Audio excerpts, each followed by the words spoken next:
I found my son barely alive in a roadside ditch. It wasn't an accident. He was half conscious, his face swollen, one shoe missing. He tried to speak, but blood filled his mouth before the words could.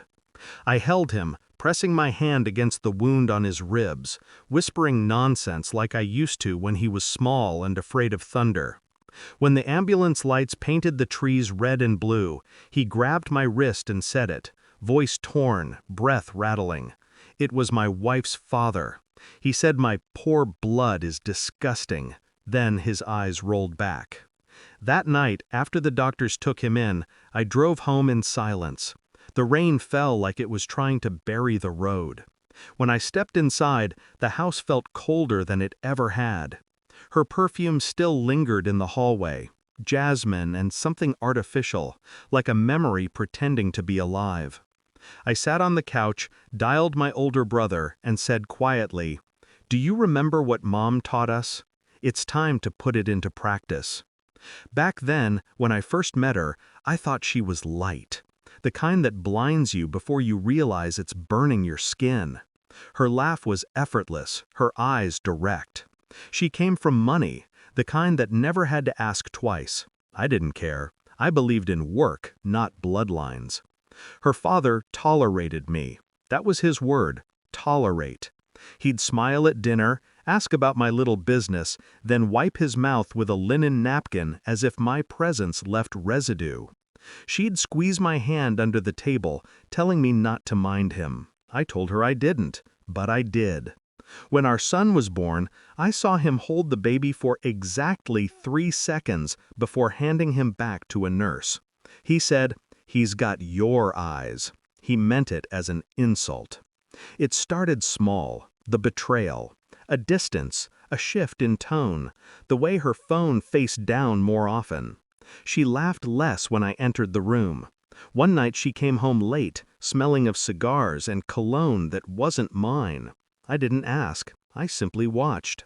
I followed the patterns, the dinners with friends, the weekends with colleagues. Then one night, while she showered, her phone buzzed. A message lit up. "He'll never be one of us. You and the boy deserve better." Her father's number. The next message came seconds later. "I can make it disappear, if you're willing to look away." I didn't confront her. I didn't scream. I just stared at the message until the screen went dark. That's when the planning began. Our mother had taught us many things: kindness, patience, and when necessary, precision. If you ever need to fight, she'd said, make sure you win before the first punch. My brother handled the quiet parts, digging, tracing, collecting. I handled the noise, the calm facade, the small talk, the dinners. I smiled when her father spoke. I asked him for advice, feigned admiration, let him believe I was still beneath him. He took the bait. They always do.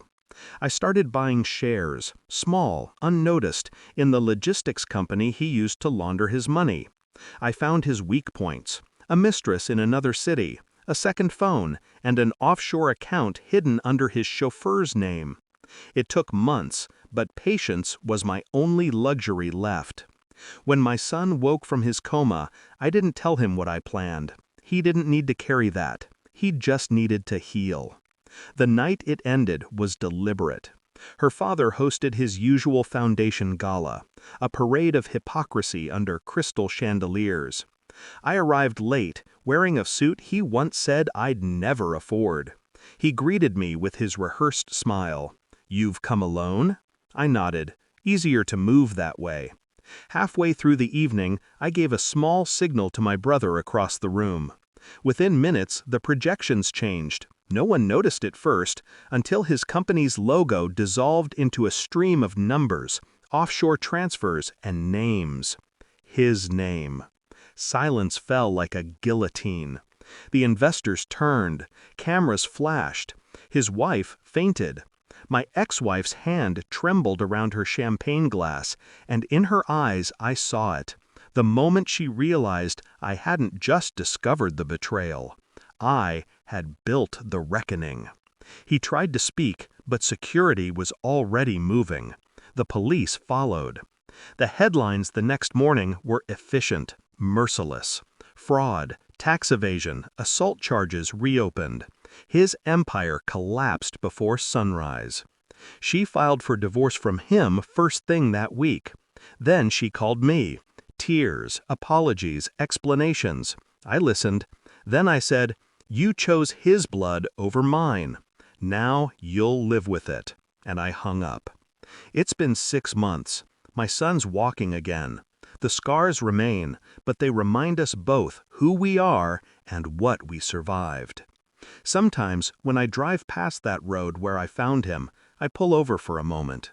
The ditch is filled with grass now, unmarked, quiet. People think revenge is loud. Fire, bullets, broken glass. They're wrong. True revenge is silent. It smiles in a crowded room. It waits. And when it strikes, it doesn't shout.